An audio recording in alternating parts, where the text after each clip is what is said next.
welcome you back to Day 7 of the Peaceful Solution Character Education Program webinar. And I know everyone has been enjoying yourself so far? Yes? Great. Now today is I'm very excited about this class because this is a very special class. I have the opportunity to present to you today one of the Peaceful Solution Character Education Program's finest books. And that is the Early Learning for the Formative Years. So we're going to be talking out of this book today. And before we get into this book, I have some volunteers that I would like to come up, and I'm going to show you exactly who this book is for. Okay, so if I can have my volunteers, please. Okay,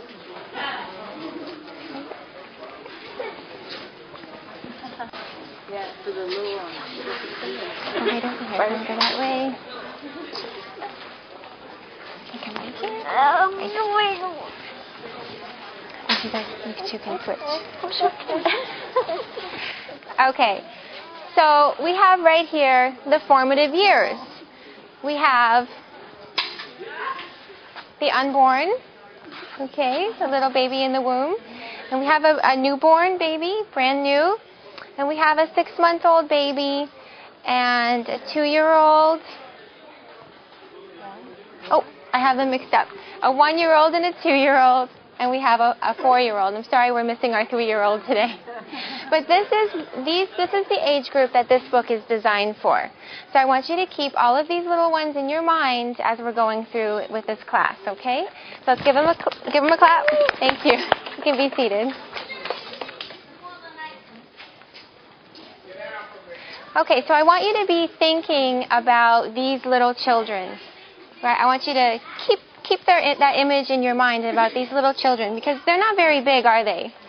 They're just little. One of them wasn't, is still growing, is not even with us yet. And then the oldest one was only about this tall. So these are very young children. So think about how many of you have had any experiences with children of this age. Okay, we may have some mothers in here, some teachers, some sisters, some grandparents. Okay, most of us have had experiences with these little children. How many of you would agree that these children at this age group are very smart? Let's see. They are very, very, very smart. So I want you to share with me some examples that you have had with these little children to show that, yes, they can be taught at this age. Because some people think, oh, they're too little. You have to wait until they're in kindergarten or grade 1 before we even teach them their alphabet. But we know that this is the best age to teach children. So can you tell me anything that you've witnessed or you've experienced yourself showing the brightness of these little ones? Yes. My daughter knows how to work the computer and my phone better than me. I believe you. Yes, her daughter knows how to work her computer and her phone better than her mother, right? That is very true. They do know those things. Yes. My oldest daughter wasn't even 2, and we were walking into a store, and I was carrying her where she was facing the door, and she pointed to the door and said, "In." And I thought she saw the letter N because she knew her letters. And I said, "Oh, do you see the letter N?" And she said, "No, N, I-N." And I didn't even know that she could read anything. Mm-hmm. She read, and how old was she? Not even 2. Not even 2, and she was able to read, right? Let's give a little clap. That's great. They are old enough, they're very little, they're tiny, they're small, they're forming and developing, but they are smart, and we can teach them at this age. Yes, ma'am. My youngest daughter, who's 27 now, when she was 3.5 or 4, she wanted to know, how does a cow eat grass and make milk? I could not answer that question at that time, but that's what she wanted to know. Just out of the blue, right? It shows that, yes, they're thinking. Yes, they're thinking. They want to know things. Every child develops at a different level. Some are able to really express what's going on in their minds, and some may not tell us until a little bit later. But that does not mean that they're not understanding and they're not thinking and comprehending things. I have a picture here, and it's just from a coloring book. But it's got 3 pictures that says, "Find the owner." And now this little girl who colored this picture, she was only about 1.5. And can everyone see all that blue scribble right there? Can everyone see that? What do you think she colored right there in that picture? That's the owner. That's the owner. Find the owner. She colored the owners. Now you can tell, she was only 1.5, but she was clearly able to understand the concept of ownership at 1.5. And that's amazing. That's amazing. And I have another picture. Can everyone see that chubby little hand? That chunky little... Everyone see that? That's only like a 6-month-old baby holding a pencil and writing. Well, not forming letters, but was able to hold a pencil and write. Now, how do you think that child learned how to do that? Being taught. Watching. Yes? Being taught. Being taught, yes. Do you think we sat them down in a classroom and gave a big long lesson on how to hold the pencil? How were they taught to hold that pencil? Yes. But just by watching either the older sibling or the mom or the dad do it, just by the imitation. Exactly. Yes, by the example, by watching and learning. Okay, so we don't have any doubt that we should be teaching these little ones at this age, right? This is the time to teach them positive character.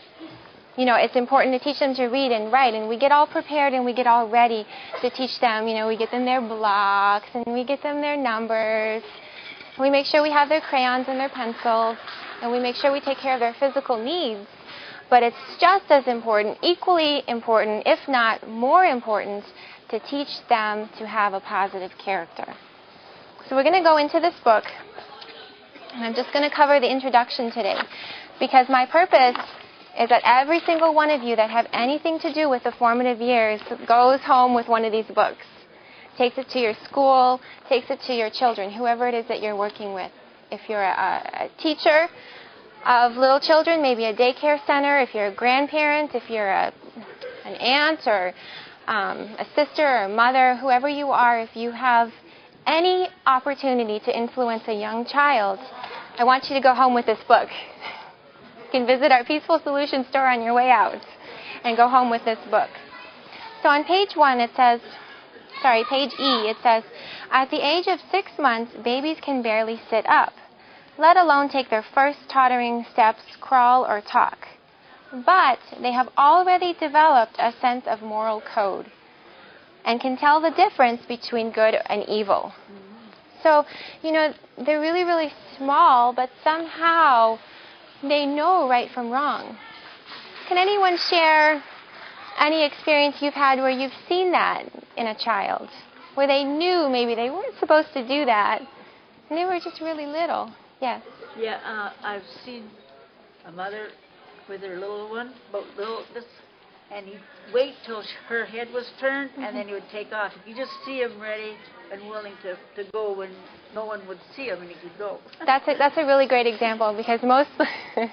How many of you have chased a toddler down the hall? Come back! Most little children, they'll try to get away, and then they'll stop at a certain point, and they look behind them, because they know they're not supposed to be going that way without their mother. So they look behind them to see. They know. How do they know that?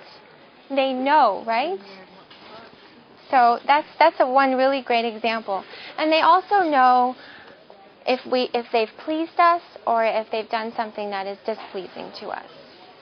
So it definitely is the time to teach them. Now I have a question for you. Why is it important to teach positive character development in these early childhood years? Why is it necessary? We talked about how they can learn and they're very receptive. But why this book? Why the need for this book? Yes. You want to teach them to have positive character when they get older so they can be reliable and trustworthy. Okay. She said we want to teach them to have positive character so that when they're older they can be a reliable and trustworthy person, so they can be someone who can be trusted. Yes. So if we don't teach them now, they may not have as great of opportunity to accomplish that when they're older. Yes. In many cases, this is the only time that a caregiver has full time with that child. Mm-hmm. They're going to go off to public school or to possibly they're at home now. They're going to go to a daycare center, and from like 0 to 6 is when that mind is forming, and everything that you teach them in those years they're going to take with them for the rest of their life. So it's going to give them the tools when they get into these other situations to be able to interact. Very nice. Yes, exactly.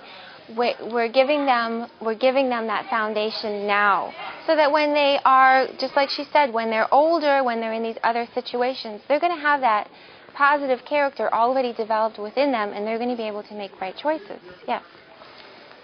You want to teach them now before negative character develops, Yes. for the habits of negative character, so you develop the habits of positive character, so that becomes second nature to them now. Yes, yes, very nice. We want to teach them now before the negative creeps in. Now, have you ever noticed with children, if they don't know what to do, if they're in a situation maybe and they don't really understand or they don't know what to do, what do they tend to do? Do they tend to act out maybe in a positive, pleasant, peaceful way?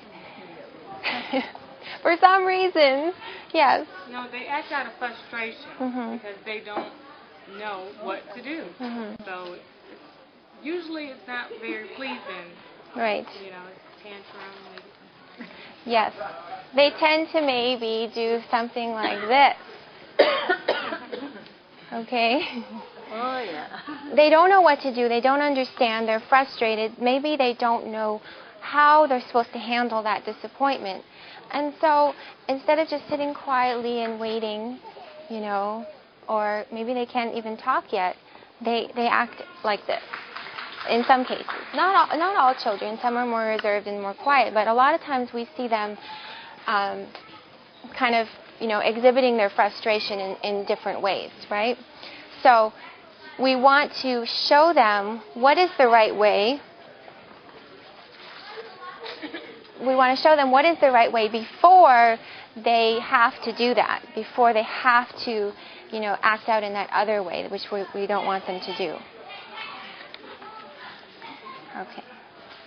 Now, I want to paint a scenario for you, and you just bear with me. I want you to switch gears away from this subject, and I want to take your mind to interior design. How many of you like to rearrange? Anybody? Anybody a rearranger? You like to fix up your house? Okay, I do. That's why I'm using this scenario. So imagine you have a space in your house, an empty room, and it's just empty. It's brand new, it's nice, but it's empty. It has no flooring, no paint on the walls, no lighting, no furniture, nothing. It's empty. And you decide, okay, I'm going to fix up this room. I'm going to put some things in here, and I'm going to make this a room that we can use in my home. So you start acquiring things for this room. You didn't really come up with a plan. You didn't really say, well, I want it to be modern, or I want it to be contemporary, or eclectic, or whatever. You just started going shopping. How many of you like to shop? Oh, yeah. So you're at this one place and you see this couch and you really, really like it, and it's dark brown and it's velvety and you just like it, so you buy it and you go take it home and you put it in the room. Okay, and you're at this other place and you see this old-fashioned lamp and it's kind of copper and you just like it. You like it, so you buy it and you take it home and put it in the room. And then you're at the home improvement store and they have a sale on carpet, and it's a really quality carpet. It's bright orange, but it's on sale and you just can't pass up the sale. So you take it home and you put it in the room. And then a friend of yours gives you this big roll of wallpaper. You know, she just gave it to you. You can't let that go to waste. And it's paisley and it's got pink and brown and purple and green. And then you're driving by and you pass a garage sale and you see this old desk. It's an antique. And you just really, really were drawn to it.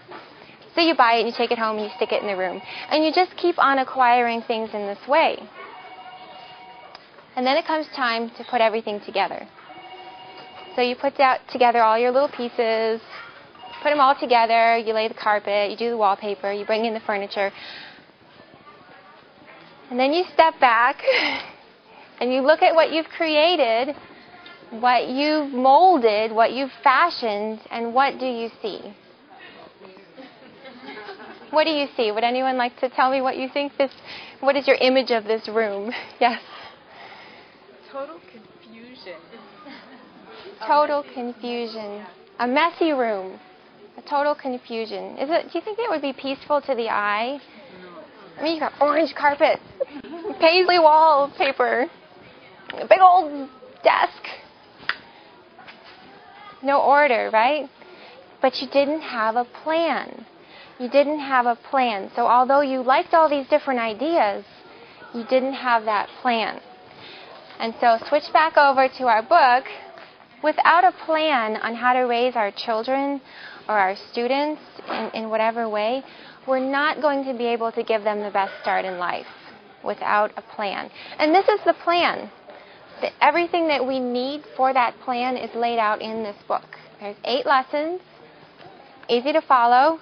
There's flashcards, discussion cards. Everything is in this book. Okay? So we have to have a plan.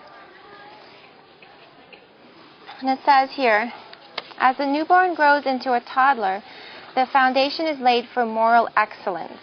Okay, so the children are growing, and we're teaching them these concepts. The foundation is laid for moral excellence.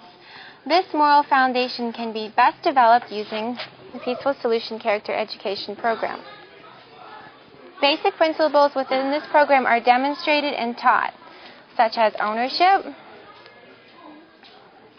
respectful interactions, the importance of asking,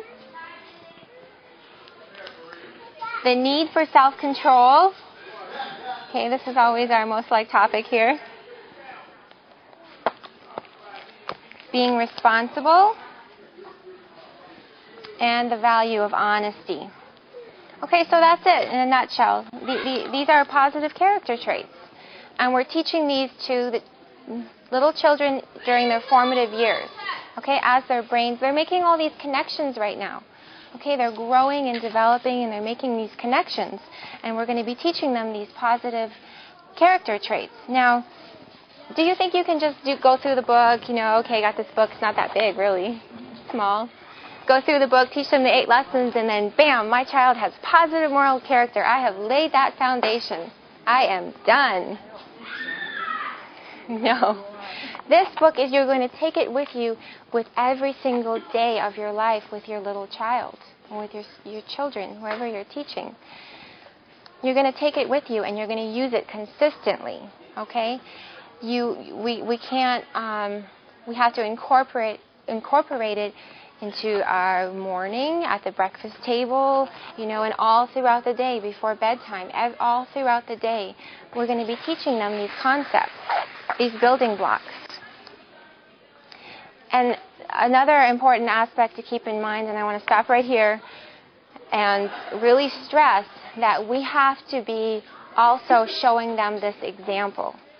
Okay, mommy can't say to, 2-year-old baby that she needs to have self-control.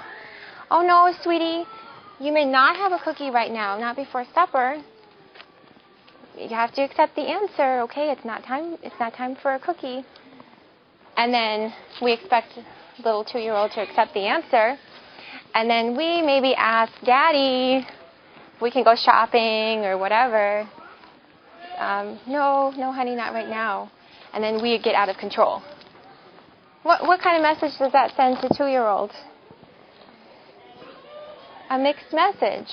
So just as we have to be teaching it to them, we have to be exhibiting these things to them. Example is the number one teacher.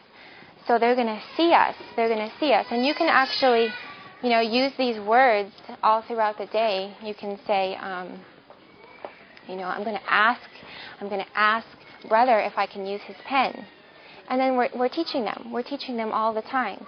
We're not just going in, we're not just taking brother's pen because we're mother and we can do that.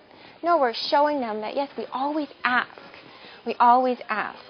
There was a mother I was talking to, and she said she has, when her daughter was about 1.5, and she was just learning how to talk, and she could only say like single words at a time. And her mother always told her, ask, ask, ask. So the girl, whenever she wanted something, she would say, ask. If she wanted something to drink, ask. She couldn't say, may I have a glass of water, but she could say, ask. Okay, so we want these words in their vocabulary, and we want to be always showing them this example of positive moral character. The toddler period is the time to begin training a child in decision-making skills. A lot of times we just do everything for our children, right? You're wearing this dress, you're putting on these shoes, and you're going out that door. And we just tell them exactly what we want them to do. But then, it doesn't help them to learn how to make right choices. They learn how to just quickly get up and go, and do this and do that. But we also want to teach them how to be decisive, how to be able to make a positive choice, because they won't always have us right there. Skills that will help her develop the ability to make choices that will not cause hurt or harm to her or others later in life. Now, we really want to teach them to choose to do what's right, because that's what the Peaceful Solution Character Education Program is all about changing the heart and the mind. We can go back years in history and see how force has never accomplished anything, has it? When we try and force somebody to do something, we just build up a hatred. So we want to teach our little ones to actually want to ask brother to use that pencil. Not because you need to ask. No, we want them to from themselves to want to choose it. And again, they learn that through our example, right? Force doesn't accomplish anything. If you have a little child, a 3-year-old or something, and they do something that you don't like, it's very easy to just pick them up and remove them from the situation. Now, when they're 10, how easy is it to just pick them up and remove them from the situation? No, that's when we have a conflict. We have arguing, we have complaining, we have whining, because they haven't learned to want to follow that instruction. Okay, so when we have them when they're little, we can teach them, and we can put it in their heart and in their mind at that young age. By the time the early learner turns 4 years old, she should be more independent, capable of knowing the alphabet or reading, identifying and counting numbers, and so forth. Doesn't it seem equally important to have also laid a foundation for moral character? Would you all agree? Yeah. At 4 years old, that foundation has been laid. We have a 4-year-old that is easy to communicate with, that is quick to want to follow instructions, that is kind to others, that is respectful, that has self-control. Not to say that she won't ever have a little thing, but the foundation has been laid where they're on the right track. And we keep working with them, and we keep building on their positive character. Now, what are some of the effects that we have seen in society today because we have not taught, these positive character traits to our children?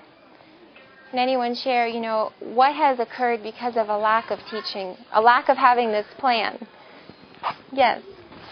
Well, if you ever walk into a grocery store and you're shopping and you're hearing a child scream from an area because it can't have something, you see it slapping its mother, it's kicking, it's fighting, it wants what it wants and it won't give up. And it's very disturbing to everybody around, like, can that woman not control that child? Yes. But it's the way they allow them and not training them. It's why it occurs. Yes, so has everyone able to hear what she said? We see these major episodes, these crying, screaming, lashing out fits, and then what usually do we see in the end of that? What do we usually see in the end of that? Sometimes the mother or the mother would give in to the child. Exactly. Okay, fine. You can have it. Fine. Just stop that. Because you're embarrassed, and it's like, oh. And then we just give into it. Yes. I remember a news story a while back, and I think it was elementary-age children. They didn't like that the teacher said no. They couldn't do something. So they ganged up on the teacher and beat up the teacher as a group. In elementary school. And it's true. There's a rising trend. It's almost it's shocking because you don't expect it from you saw our sweet little children come up to the front. You don't expect them to be violent and plot and scheme and gang up on somebody. You don't expect that, but that is what has occurred. We have that degradation of morals. It's just going down. Yes. I've seen on more than one occasion that the mom yanked the child up right there and slapped their child and start cussing at their child and just they're having a bigger fit than the kid is. Yes. Yes, so we see a child have a temper tantrum, and then we see mommy have a temper tantrum. It's the same thing. It's the same thing. It's both of it is a lack of self-control. Okay, and it's wrong. And it shouldn't be done. We see a lot of negative things taking place. And with this book and with this knowledge, we can really start now to make a difference. We can really start now. And it over on page G, I have a quote from an author of Carl Sommer's book entitled Character Under Attack and What You Can Do About It. And he says, I think you have to look at pre-kindergarten, kindergarten, and first grade. You have to put a lot of emphasis on children. So if we're going to make a change in society, we have to start with the children. And I think those of us who have that opportunity to be around them, we should really take it seriously. And we should really, get interested in, you don't even have to have your own children or even be a teacher, a daycare teacher or a school teacher to be able to use this book because, children are everywhere and they see us. And it just could be a simple thing that we say to them can affect them. They remember these things. They're very, very, I want to stress that again, they're very, very, very smart.